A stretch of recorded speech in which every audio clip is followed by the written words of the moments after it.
You have landed on The Substance, a podcast aiming at being biblical, thoughtful, and human. Join us each week as we engage the culture without the culture war. I'm your host, Trevor Aiken, joined with my two friends, my two co-hosts, my two partners in podcast life. I ran out of adjectives. Is that a little happy rant? I don't know. It was happy and maybe a little bit ranty. I got Philip Marinello here. Hey, everybody. And Vincent Edwards. Howdy. Y'all have really landed on the substance this week. For real. Yes. This episode. We're stepping in it. Evergreen and you're stepping episode. in it with us. Yeah, our last one of these was systemic racism, and we're just swinging for the fences with this. Like, how much pain can we cause ourselves? Should do like substance reflects on like Bible reading. Substance reflects on daisies. Oh, jeez. And butterflies. So this is one that's been on our list for a while. That for like in our internal meetings, I had always said, "Ugh, I'm not looking forward to that Sure episode." Well, But we're recording the week that our systemic racism episode has been published, and I mean, I've gotten a bit of feedback already, and it's, I wouldn't say surprisingly positive, but I'm very pleased. Our goal is not just to create a somewhat engaging 1 hour diversion every week. We really are thinking long term. Like, we want to be a resource. Like, we don't want to have big heads and be like, oh, like the substance is the be all end all. Like, we're going to be the number one resource for all these things, and our thinking is the very best thinking. But we genuinely want to be an asset to the world and to the church and have substantive input on these things. Yeah. It's just one of those things where, like, having different voices in the church to bring biblical perspective on an issue.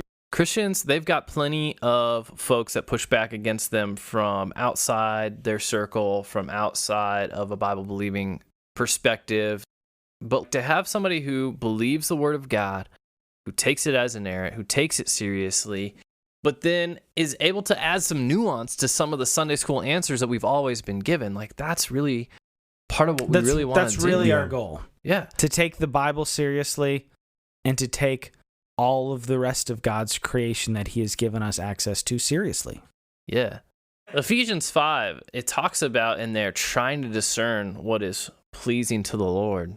The idea of the text is that contra the legalistic perspective, that like, yeah, there's just this simple set of rules for exactly what is pleasing to the Lord that's that the you thing. can just apply as a grid over all time and space, and so you will know exactly. Like Paul said, no, it's going to take effort. Yeah. You are going to have to apply effort in order, with your discernment, to discern, To test yourself. to discern what is going to please the Lord. And that is a joyful pursuit, because Absolutely, the yeah. beauty of it is that we can do something that is pleasing to the Lord in Christ. Because it's easy to be a lazy Christian with the internet and just be like, oh, what did XYZ pastor, For XYZ sure. author, XYZ blogger, what did he say? No, it could be the answer, but like if you're called on to give a reason for it, XYZ guy or gal said is trash. Yep. Yeah. Yeah. That's not being a Berean. And a soapbox. Yeah. So this is our episode where we really get to kind of jump in. You'll notice too, like, this isn't a political chip time for this discussion. Mm-hmm. You know, that seems like this thing comes up so much as just a way to kind of virtue signal, really, about what camp is your camp. I mean, we're based in the Midwest for now. Yeah. It's super popular every year or two when there's an election to be like, here's what everybody votes on for abortion. Here's the good guys and bad guys, the end. Don't think about anything else, period. Yeah. And literally, like, that voting guides are built based on that and only that here. yeah. And so I guess to wade into it a little bit, to dip the toe in, so to speak, Dip that toe, Trev. we're really, and I think I can speak for you guys plainly on this, like, we're really disappointed when we see how this debate is being carried out kind of on both sides of the aisle. Yeah. We're really disappointed with the Republican stance on these things. We're really disappointed with the Democratic stance on these things. And I we're really think- disappointed in Christians who are so in love with their Well, I covered that when I said the Republican thing. Yo. Well, that, like, and I had a discussion. Which is the problem. I had a discussion with somebody I'm pretty close with I don't know, within the last month or so, there was a political thing that this person had gotten real up in arms about. And I kind of pointed out how, like, the story, quote unquote, that was making them so upset was like straight up false. And I was like, hey, look, the fact that this is untrue shouldn't matter to you because your identity is not in conservative Republican. Your identity is in Christ. So, like, the fact that this is kind of a blatant rage fueling lie should not matter to you. You should be like, oh, that's a lie. And I think that this is one of those places too where you really see that identity issue crop up for folks on the left as well. Yeah. This is truly, you see it kind on of roll both your eyes sides. when people are like, well, both sides. Like, this kind of truly is, this is a really tough issue to be actually nuanced on. Yeah, we recognize that it is a sensitive topic because we're talking about a few different categories that hit home for every living person, and decisions that are being made or the admonition to make particular decisions. It's a sensitive topic, and so it makes sense that either the emotions of it gets really heightened, or that like we have certain political voting times where it's the one issue. And usually when we talk about one issue voters, a lot of times it's that particular issue, the issue of abortion. So, and I get it because it's sensitive. I mean, we've called it out on the show before. Like, I've heard John MacArthur and Al Mohler very clearly pretty much just say that. That's why they vote. Yeah. And the millions, the hundreds or tens of millions of people who listen to them, they're like, oh, they're like the smartest guy I know. So that must be right. 100%.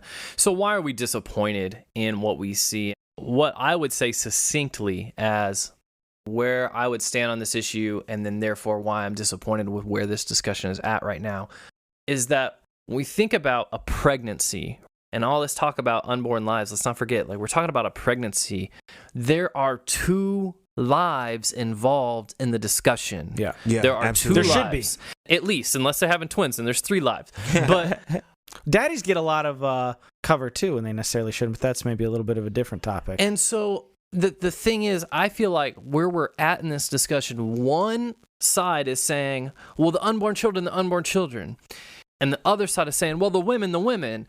And both of them are human lives that matter. And not only that, we've somehow been able to bifurcate them to the neglect literally of the other, right? at the point at which they are the most joined. Right? These literally, lives are tied together. Only the woman matters and only the child matters. Not realizing that, man, at that stage of development, they're symbiotic there. Yeah, and so, like, not quite symbiotic. That hold on, how do I want to say that?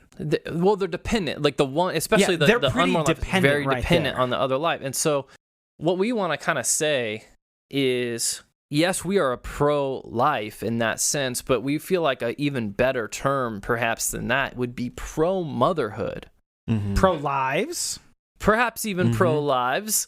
But like, I think the motherhood relationship works so well because that's what we're talking about. And that is specific about the target and where the issues really come from on both sides. Because when we're talking about this motherhood relationship, that is going to continue. And that is a thing that the person is evaluating.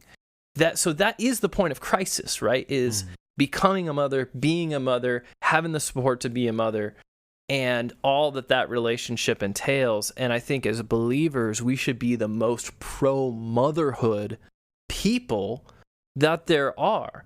And we should want a society that is pro-mothers, pro-motherhood, and is willing, I'll just lay out my cards on the table right at the beginning, to make sacrifices economically and financially as a country to support and invest in mothers. Well, I forget which episode it was in the past, but I remember I even think I saw some people tweet or share it on Instagram. I remember I said on one of the topic toss-ups or one of the previous episodes that when it is in the bifurcated political system that the Democratic Party protects abortion legislatively when like the Republican policies incentivize abortion legislatively. And like that was something that's I don't know, in the last couple of years I've come to just kind of see that. But the economic and the social issues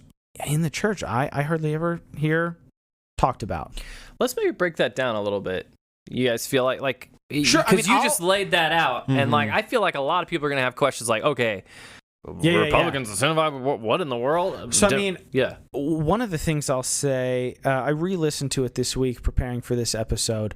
In 2017, Jesse Eubanks in Love Thy Neighborhood had a really, really excellent episode called "When the Gospel Meets Abortion." Yes, and it really did help me.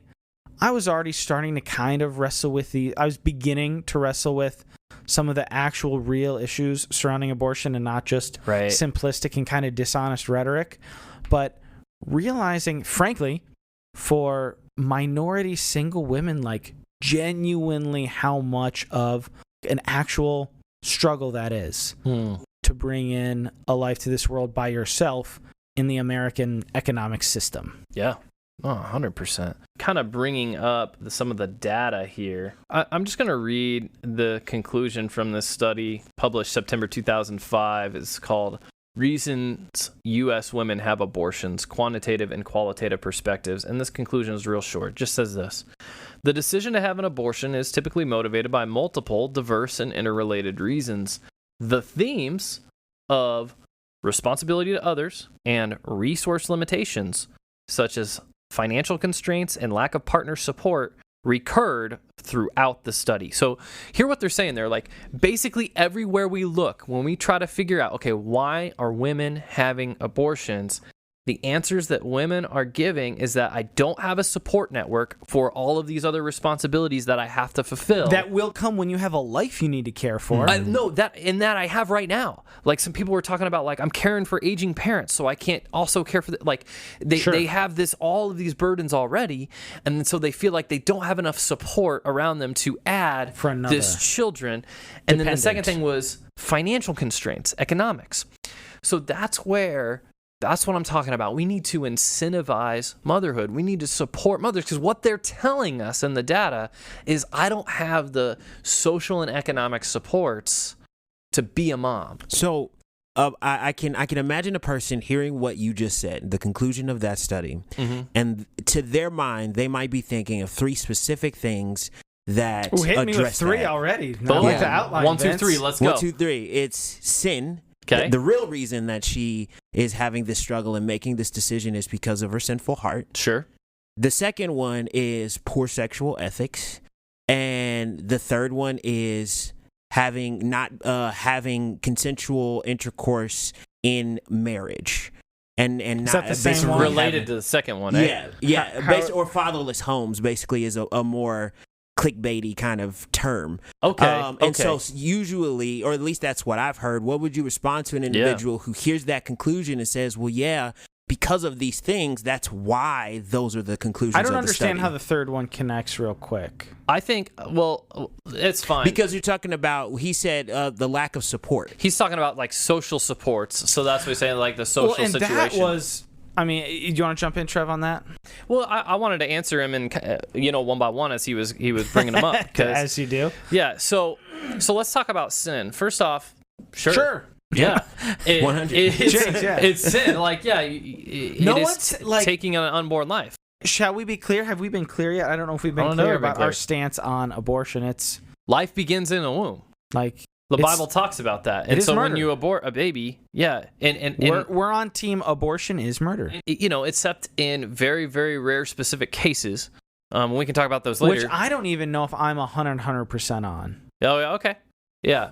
So that's fine. I get it. And like when we get there, like I don't think I would in the moment argue, but rhetorically I do have, conceptually I have trouble with it. Sure. Also, the exceptions would be a super rare case anyway. But so yes, it's sin. However, I'd say to say that it's sin still doesn't provide a solution.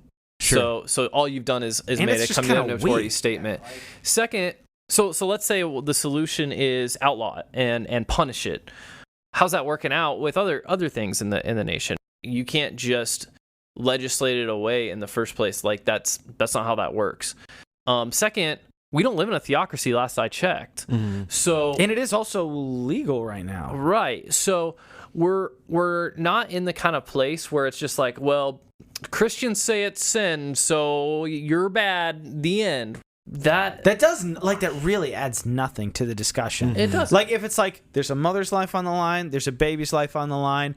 If the mother decides to go through with having the baby, how do we support them? Yeah. Going, well, it's sin that she had a baby and she's single. Like, yeah, that doesn't help anybody. And then for the second and third ones, I'd say two things to those. Maybe just really one thing is that is a incorrect assumption, actually. It's just straight up wrong, because you are implying that the only case in which a crisis pregnancy will arise is from a case of sexual immorality. It's actually conflating two different issues. Sexual ethics is its own issue, and that is probably an issue for a separate thing. We can talk about it, but that's not really about abortion. That's its own issue. And so what you're trying to do, what that kind of argument is saying, it's very similar to the first point, is that because you were bad, now you deserved what you got. Yes. And that's just wrong. And that's not the best way we can represent ourselves as people who are believers in Christ. It is a very in this not argument. Grace response. It's very much an unfaithful way to be a witness. It is a very, wrath-filled response. And it's also not even true. Because, like, you think about, I was reading a story about this Christian lady who, she got pregnant, and not only was she, like, dealing with a lot of health issues where that pregnancy was challenging her life, but because she had some sort of motor skills kind of debilitating issue. I don't remember if it was MS or something like that. And her husband had passed away. So she got pregnant, and then her husband passed away. She was put in a situation where she had a pregnancy that she was like, I don't know that I can bring this to term. And she didn't know if she physically could. There was no sexual immorality involved. And she didn't know. She was in a church, but because of everything that was going on in her life and because of the state of the healthcare system, she didn't know if she was going to have the social support systems around her. So this kind of answers your third thing too, to be able to do this. And we have to approach these things with empathy towards mothers. So I get it. Like, I get that's where Christians are coming from. And I think that's a really good representation, because that's what we're saying. We exactly need to not come from that place. Yeah. Agreed. Because it adds nothing to the conversation but condemnation. And nothing is solved that way. Yeah, and that's the bigger point right there, is the fact that we're making these arguments and it doesn't actually do anything for the argument outside of maybe move towards legislation that punishes the mother or punishes the doctor. And kind of like you said, it's a sin, you're a bad person, so this is what you get. And all that will do functionally is drive secrecy. Exactly. Well, and I mean, right. I also would... And I'm totally for... I think abortion should be ended, but I think we should do that in a way that looks attractive. Like, I think we should do that with mothers and people who could end up in crisis pregnancy situations celebrating, because we do it alongside of so much supports and so much incentivization of motherhood. But right now, we would just be leaving a ton of people in a lurch. Let's be clear about this. Abortion benefits people economically and socially. That's a hard reality that I think a lot of, frankly, I think a lot of conservative, middle, upper class white people have no conception of that. And all I'm saying there, if that seems inflammatory to you, listener, like, say that again. All I'm saying there is that the mother is not killing her baby out of hatred towards the baby. Almost, like, pretty much 0% of people want abortions. Right. But the abortion provides economic and social gain and relief. And until we as a society can structure ourselves and listen, as a society, we talked about this before on the podcast, we decide what gets rewarded and what gets detriments as a society. We decide what rights and privileges get assigned and rearranged and distributed. We decide how wealth gets distributed in society, period. It doesn't matter if you're big government or small government, you're still deciding how it all gets meted out. And ultimately, like, if that is the case, we can decide to incentivize and prioritize motherhood. Yeah. So what do you say to... And make it worthwhile. Like, make it more worthwhile to be a mother than to have an abortion. Sure. Well, what do you say to the person who says, well, my Bible says that life is precious, and I don't think we should incentivize it because being a mother is incentive enough. So just have your child. Don't incentivize being a mother? Yeah, help me understand from the scripture why we wouldn't incentivize being a mother. No. I'm just now. I think that's what you said. No, I said it. That's what I would say to them for this, devil that I'm advocating for. Yeah. But no, I think the idea comes from not so much. I don't think it's actually biblical. I think it's more of a. I think it's a heartless talking. Like I think it's a heartless talking point. Heartless partisan talking point. Yeah. I don't think there's any like. I guess my I don't question think it is, means anything. I guess my question would be like, do you care about baby lives or not? That would be my question to that person. And because like, maybe that person only thinks. Because my question is, how much is it worth to you? Like, how many dollars? How much money? How much tax bracket percentage is it worth to you? Right? Because what we're being told is that like, oh, we can't give it up. We can't do this. We can't. Like, listen, we can make investments to bail out banks. We can make investments to bail out the entire economy for $1.9 trillion. When are we going to bail out the unborn? Right? Because I mean, I've been on the. Come on. I've been pretty poor before, and when I was expecting my first kid, it was like, ooh, yeah. Not even for a fraction of a moment did I ever consider abortion in any way, shape, or form. But like, if I was single and I had the amount of money I had when I had my first kid, I'd be like, oh crap, like, what do I do? Right. Like, what do I do? And then, like, I know how much it costs to have a kid at the hospital. Don't have that in my bank account. Not sure when I'm going to have that much. Right. Diapers, food, school. What am I going to do? Yeah. And then, like, add on, you're working 60 hours a week and you've already got 5. And I think this is the other side of it. When we talk about incentivizing earlier, like, people are using abortion almost as like, they want to use it as a contraceptive almost. And it's like, at that point, like we've said, there's a human life on the line. It's not contraceptive anymore. No, correct. But I think that there is a point at which contraceptive makes sense. And like if we make that 100%. Available for people who are in a place in their life where they're like, listen, I just can't have a pregnancy right now. And we make that accessible for them and we make that affordable for them, we save lives, period. So that's my question is like, is it going to save lives or not? Because it seems like it will. The argument to that is like, well, you're incentivizing premarital sexual activity if you provide contraceptives. I don't think you do. I think you're just because it's not going to happen less if you don't. Once again, we don't want to punish mothers and the unborn as some sort of like that's not going to sexual ethic anybody into anything. Withholding contraceptives doesn't give anybody better sexual ethics. Right. Yeah. The gospel of Jesus Christ will do that, and actual which like, is community. Another thing I would want to challenge people who feel so strongly about abortion. It's like, how's your evangelism? Yeah, and actual discipleship and actual community will, but like withholding contraceptive care is not going to do that.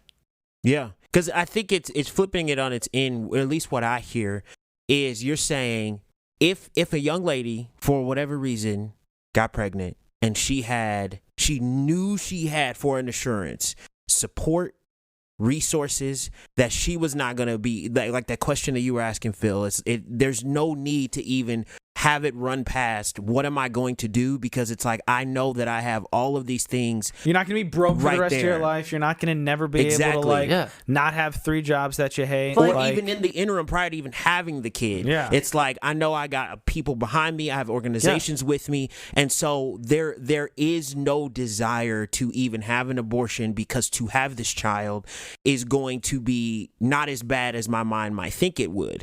Why would we say no to that? Yeah, my point is like when that mother is weighing out that decision of like, okay, have the abortion or not, we should make it such a case that it is very, very, very clear that motherhood is going to receive support and benefit and incentive, and abortion is going to be worse. Yeah. If it is actually worth, which it is because it ends a human life, like let's just act that way. And let's structure our society that way. That's the part that gets left out. I think the if you have an abortion, it gets worse, is the argument now. And it's just like, skip the part about bringing incentives to motherhood. It's like, yeah, whatever. We're talking about how do we punish people and punish so much that that's really the way that people, you almost have them not want to do it out of fear, or like you said, push them into secrecy. Well, yeah, and that's exactly. And as the people who act like we have the moral high ground to a secular society. Yeah, because... And hey, like, follow us as we follow Christ, by the way. Right. Because ultimately, all those tactics just make it such that, like you said, like, these women are going to have to be pushed to secrecy. Listen, I want to see that there's no more abortions in our country, but we have to deal with the reality that it's not 1970. Like, even then, we didn't have no abortions in our country, but, like, women have had legal abortions for the last 50 years in our country. That's a reality, a practical reality that we are going to have to deal with. If we want to actually transition. Like some people saying, well, death penalty if you try to get an abortion. Not going to work. Like, whoa! That's not going to work. And so you're going to have some sort of transition plan to get it from where it is now to where we want it to be. That and transition plans or structures like that in general work best when they're framed positively. Exactly. Right. 100%. You don't, like, right now, you make it so easy for the left to play the women's rights card, because you're literally just taking away rights. Now, if you turned it around and you said, here's everything we are giving you, and the only thing that we are asking that you not do with all of these resources and economic benefits and incentivize is, like, don't kill that.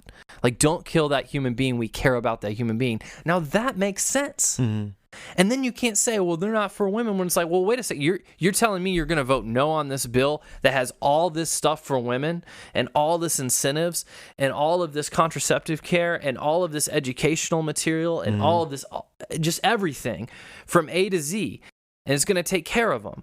You're saying you're going to say no to all this just so you can keep killing babies? Now, nobody's going to do that. No, that's going to be a really hard political argument to make. But why don't we do that? We don't do that because, like, we're not willing to pay. We're not willing to pay the price. The far left can paint themselves as advocates of women's because the far right is effectively not caring about them at all. Right. They're just saying, like you were saying, like, it's just bad, wrong, end it. I agree that it's bad. I agree that it's wrong. I agree that we should end it. But the question is, end it the right way. Like, do you open your eyes and see the world you actually live in? Do you see the women who are actually struggling with this? Do you see that, yes, closing down clinics is going to be a good thing in the long run, but right now all you're doing is making it cost these poor women more money to do this thing. It's not stopping them. They can just drive across. Let's get into Roe v. Wade, because even if you end, we're just stepping in all of it. And this was interesting. I don't want to call them out too hard, but I saw that the AND campaign is like, yeah, we're for overturning Roe v. Wade. And I'm like, why would you spend the time and money to do that? Yeah, I agree. Like, yeah, I thought that was a eyebrow raiser for me as well. And I know Justin Giboney. Let's kick it all to the States. Yeah, Justin Giboney studies his stuff, so, like, I would be really interested in hearing his thoughts on this. But, like, and I'm not taking a shot. I just thought that was peculiar to me. But yeah, so Roe v. Wade basically said that no, like, it's not in the state's power to say whether or not abortion is a right or not. It just is. It's a federal right anywhere in the U.S. So if Roe v. Wade is just simply repealed and not replaced, so that's what we're talking about here. What we're talking about here on the substance, we would like to see the Roe v. Wade replaced with something that was pro-motherhood. But pro-lives. Even. And it comes with even after every time. But if you just take Roe v. Wade away, all you do is you end up with southern, typically poorer states with no access to abortion, and then the blue coastal states with access to abortion. And so all you've done is you've created more drive time. Yep. Like, that's it. That's it. And so all you're doing is taking these women who are, like, what is it, 75% of the time, like, already low income or poverty level people. Yeah. and raising the cost of it. You're making it, you're basically just making the deprivation for them worse. And like in your, and I think that your challenge that to think about the world we really live in, because I don't imagine that a lot of people who feel this way, and like there was a time in my life, frankly, where like I was like, oh, like these people are pro-life. Like, of course I'm going to vote for them. Abortion's evil. I don't imagine that just about any of the people, especially the folks who would actually play this podcast, like who are in the strong pro-life community or whatever, who would identify that way, like I don't imagine they're terribly anti-women themselves. I would just imagine that maybe they've never had to deal with the reality themselves or genuinely think about this. Yeah. And I'm not saying, oh, they're a bunch of ignorant, this blah, blah, blah. discussion gets so othering, doesn't it? Because it's like, we act like, I was hearing a stat, I think it was on the LTN episode, that 4 in 10 women who have an abortion have like a regular attendance at church. So we act like this is like something out there or something other. And we're 3 guys, right? So this is not obviously our direct experience necessarily, but like, I mean, guys pressure women to get aborted. Like, they do. Men don't not play a role in this. They for sure do. And so it is something where we need to be careful of the othering. We need to be careful of it just being like creating this moral monster in our head. Especially as that. Like, we want to have a voice. We want to be salt and light. We can't let malicious partisans do our thinking for us. Yeah. And I think too often we have conditioned ourselves to draw lines and say, these things are black and white. They're just black and white. That's it. You know, you're either evil or you're good. You're evil and you'll kill your kid, or you're good and you will have your kid. And that's it. There is no middle ground. There's nothing in the middle. And the challenge I would lob to a person who thinks like that is just to have them assess human interactions that they've had with themselves, with other people, is to say, you know that things are nuanced. You know that certain circumstances contribute to why people make certain decisions. And sure, like we said, sin is a real thing, and people do. I'm sure there's a case out there where a person's truly being malicious, and then I would love to get an abortion, and I know all the implications of it, and I just need to do it. Sure, there's a case out there. It exists, but it's like it's not like that. It's not like that on a more holistic assessment. But and the thing is too, if we did the kind of stuff that we're talking about, that kind of position and posturing where it's like, yeah, this is, I get it, I just want to do this evil thing, like, would be so unmasked. It would be very clear if absolutely. For the people who are those extreme outliers, like that would become clear. And I just don't think, given that reality, that people would really stand up for that. I think abortion clinics would have to shut down themselves because they're like, exactly, we got nobody coming. Well, and I think we could start to incentivize that through penalty on the other side, right? Like you take away the social gain on the abortion side, and then you add social support on the other side. Like you're doing both at the same time, and you do it as a transitional thing. A little bit turning, because we can't get into everything. We can't get into adoptions. We can't get into the foster system, right? There's so much here. You say this challenge all the time, Phil. It was like, what are you doing? And J.D. Greer kind of had a tweet thread earlier, more towards the election, about that. And he's like, listen, my church fosters all these kids, does all this adoption stuff, is involved in these pregnancy centers. Like, we pour all this money, like Christians are in it for this. And I'm like, yes and amen. That is good. But that is your private church's effort in this, and this is a national issue, right? Your church can't foster all the at-risk pregnancies, not even all in your city. And even if it could, not every mother whose unborn life we care about is a Christian and wants you to help them, and or would trust you to help them. That was something that I never thought of on the LTN. I mean, this is just kind of a side note, but the idea of minority mothers just fearing like what would happen if a white family raised their child, and just kind of the future of their kid. Like, that's something I never thought about.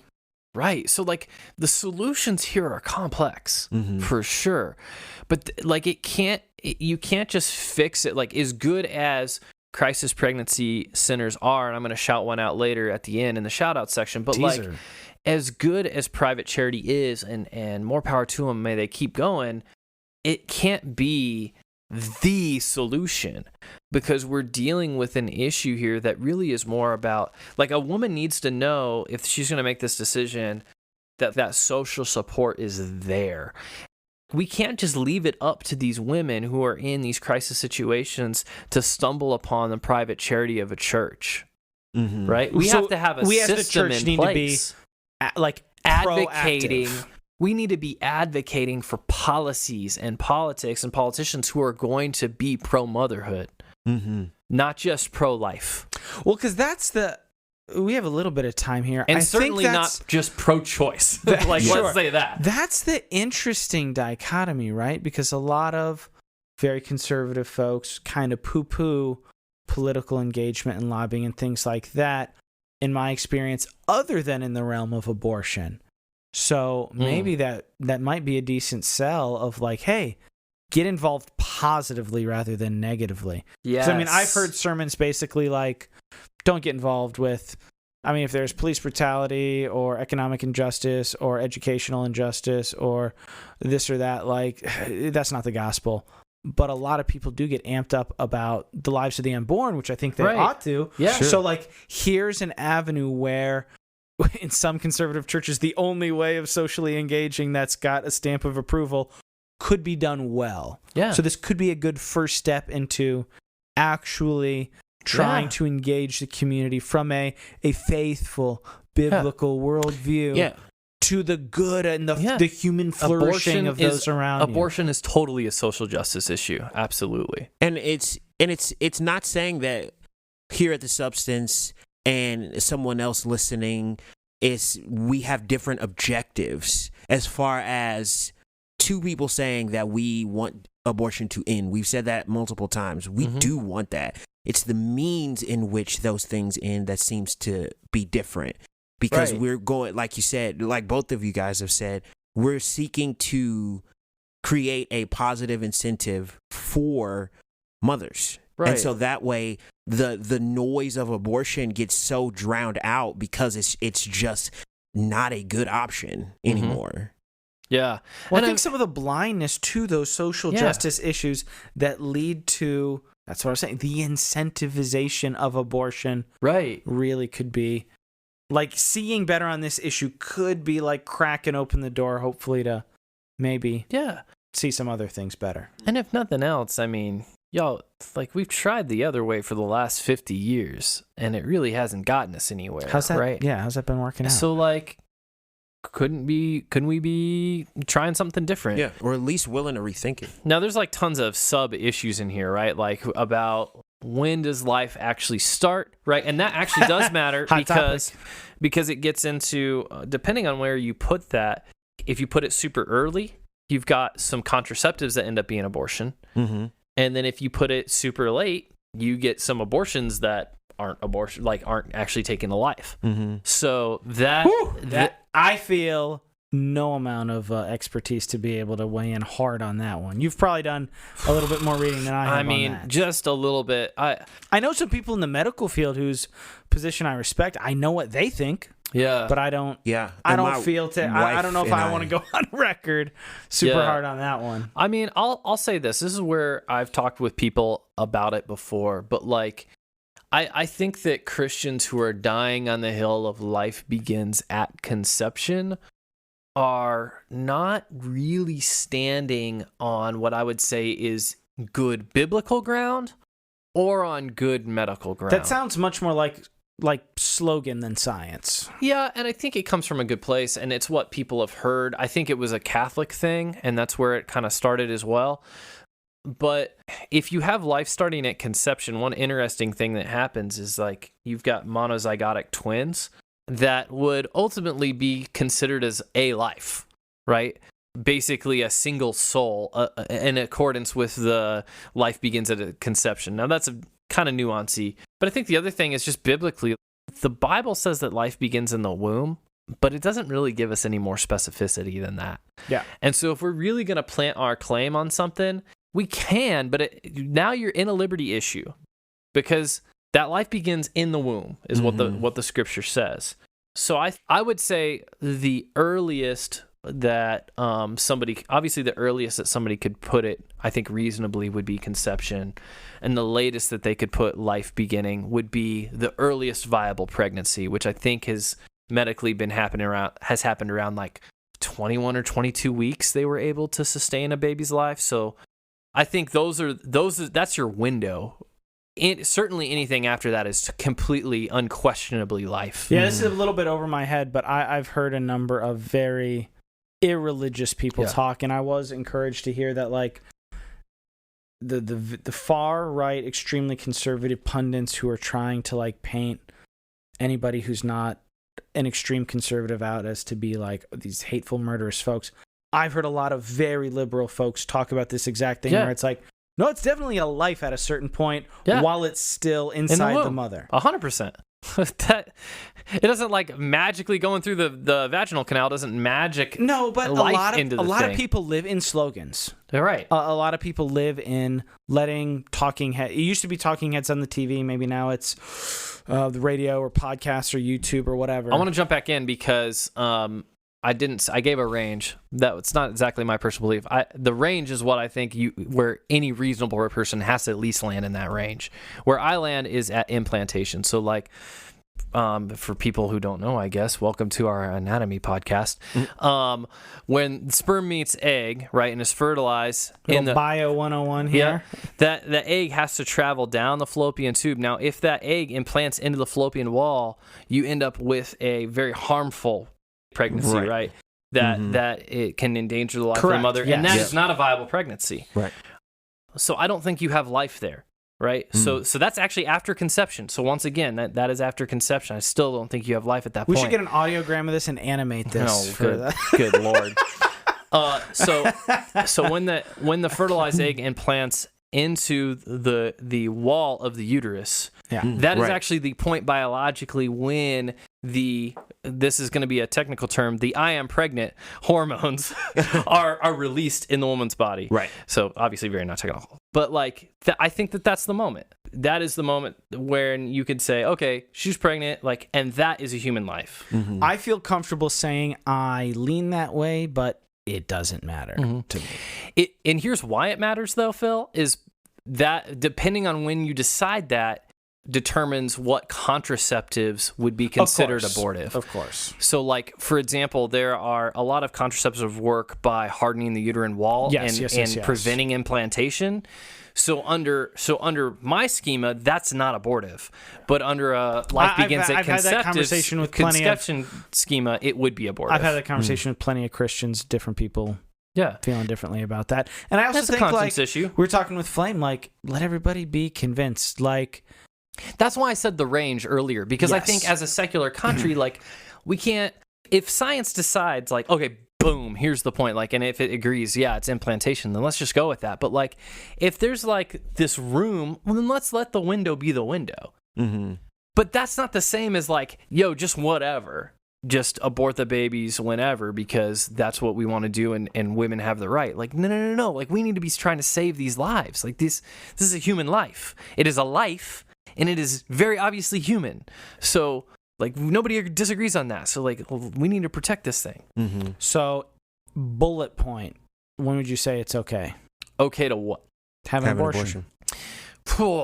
So I think this kind of goes into some legal realities, and because basically, I feel like I know the answer. We've talked about this, and I genuinely don't know what I think about this. So I think when we say that an unborn baby is a human life, we're skipping over a little bit. And one of the things we're skipping over is the fact that it is a very special case of a life that is wholly dependent on another life. Yes. There is. And there's some caveats in that I won't go into. I've got a paper. We can post it. People can read it. I need to edit it. But Trevor's got papers. But basically, because the unborn life is completely dependent on the mother's life, there's a sense in which the mother's life takes primacy. Yes. And I think, once again, I think that should be reflected in our policy. But I think that means if that unborn life is threatening the mother's life, if it would put the mother's life at risk, where like a trusted medical official, and I think there should be losing their license kind of things around their integrity on this. Like they need to have integrity on this issue. But if they and their integrity and their medical opinion are saying, you know what, this is putting undue risk on the life of the mother, then I think the mother in that case should have the option, shouldn't have to, but she should have the option to choose an abortion. I don't want to put you on the spot. Because I don't think that this woman should be forced to basically jump in front of the moving vehicle for this unborn life. And conceptually, I completely agree. But I've also heard, and I think this is probably from a super conservative source, talk about it, how like that's pretty much never the case. Like, is that great? So is that something that happens much at all ever? It happens in your research. It is super rare. It's like less than. I feel like it's less than 1% kind of deal. We've already talked about we have tons of abortions that are being basically used as contraceptives, and we've already talked about some of the other solutions to that. But once you remove all that, what is left? And I think it's still important to consider those cases because they do happen. Sure. And the laws will affect those people's lives, and also politically and messaging wise, it is 0.1%, but if you are steamrolling those people and not considering them when you are making policy, that is going to come back on you. When that's someone in your community or someone in your family or you, that's going to matter. So I think that's why, we could play the percentages game, but it's really not about that. No, that's fine. I just wondered if ever that genuinely ever happened. It does happen. It is indeed super rare. Okay. Thankfully, right? Like we don't want women's lives to be at risk because of their babies. Like that's an awful ethical situation for her to be in. But I think if she is in that situation, she should be able to choose like. And I think it would. There's no shame in choosing. We should support her in choosing. Like, hey, this could kill you. Just sure. Yeah. Let's move on. I don't know. Now I know some people will say that there is.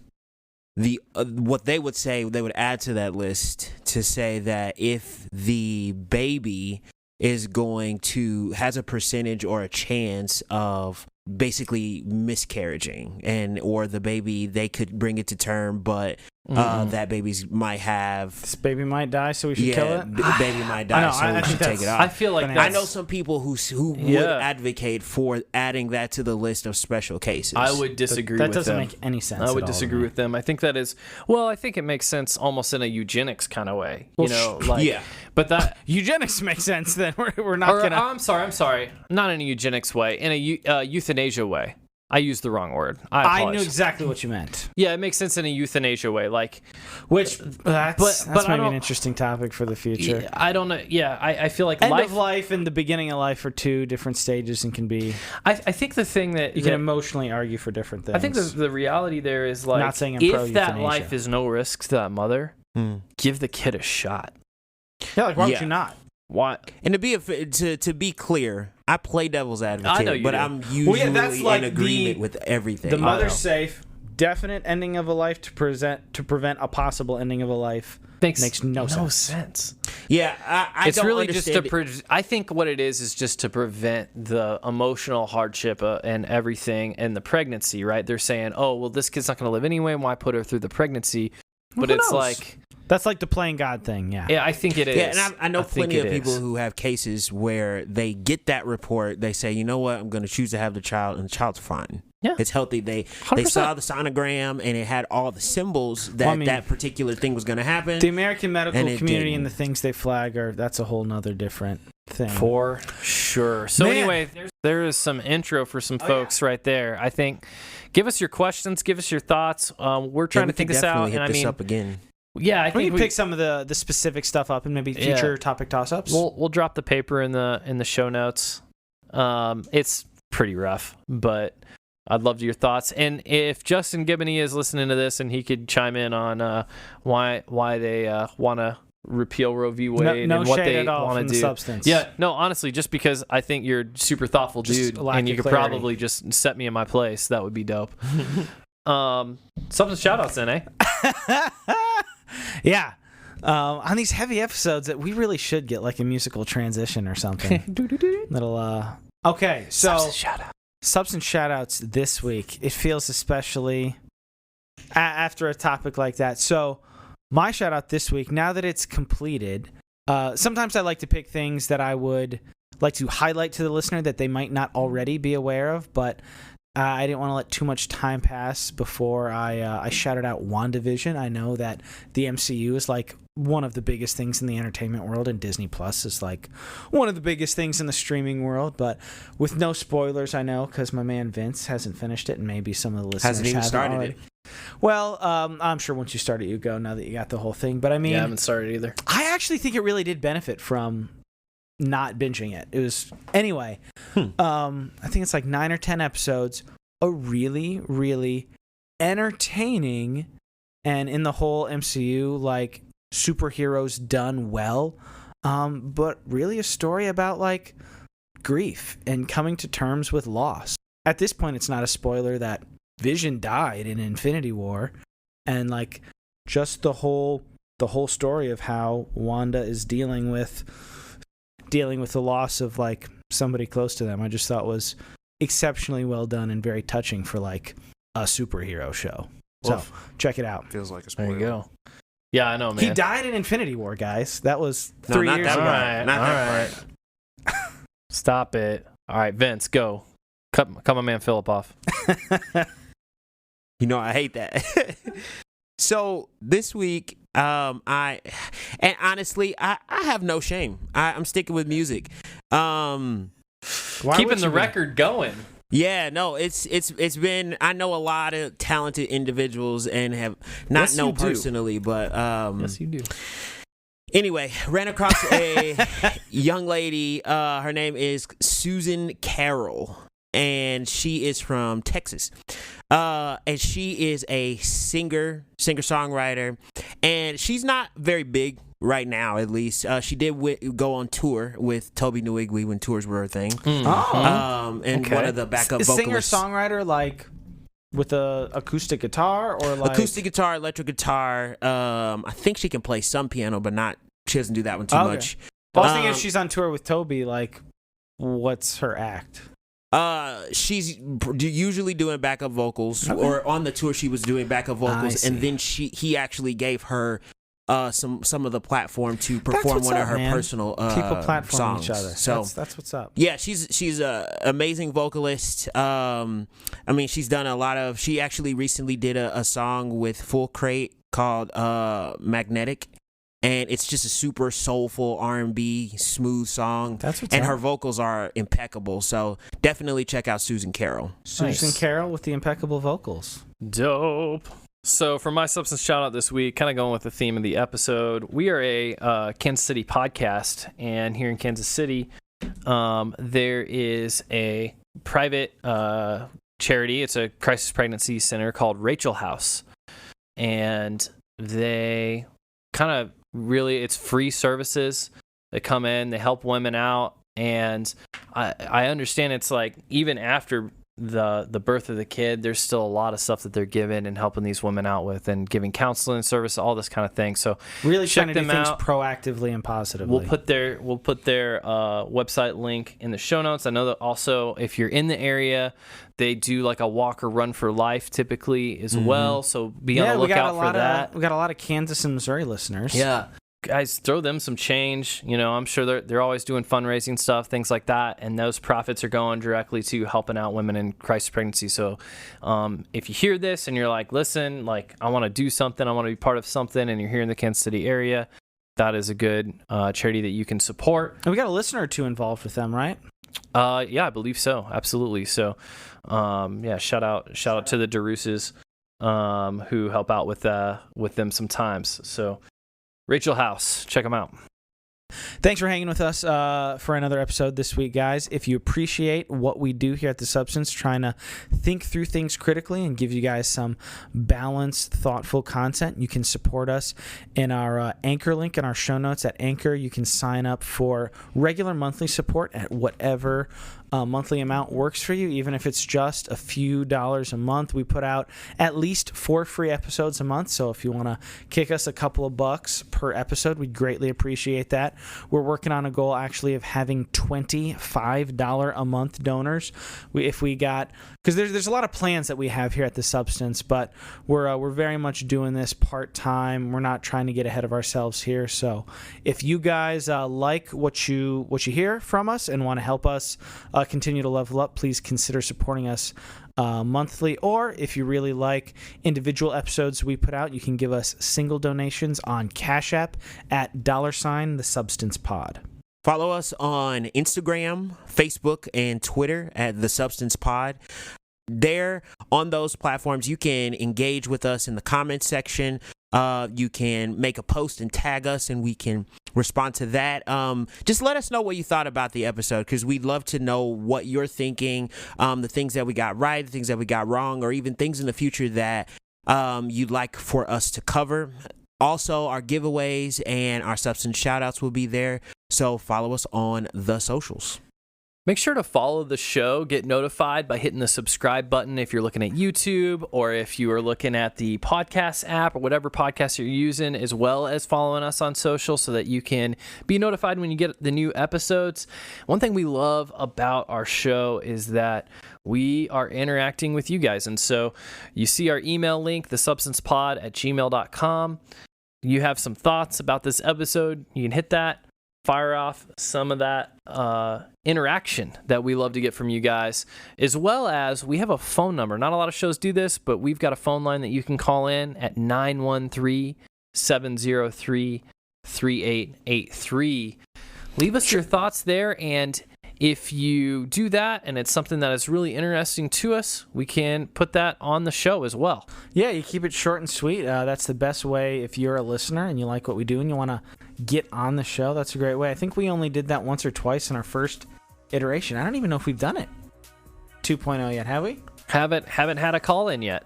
Only not any legitimate listener calls. We've had a couple of calls pitching random guests. Yeah, and that's about it.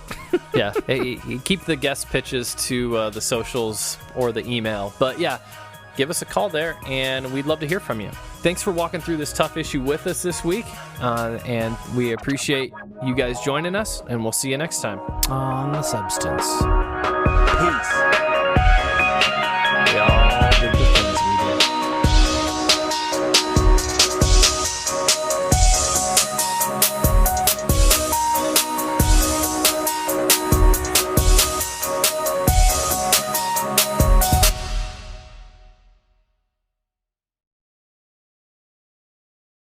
Anyway, let's step into this mess.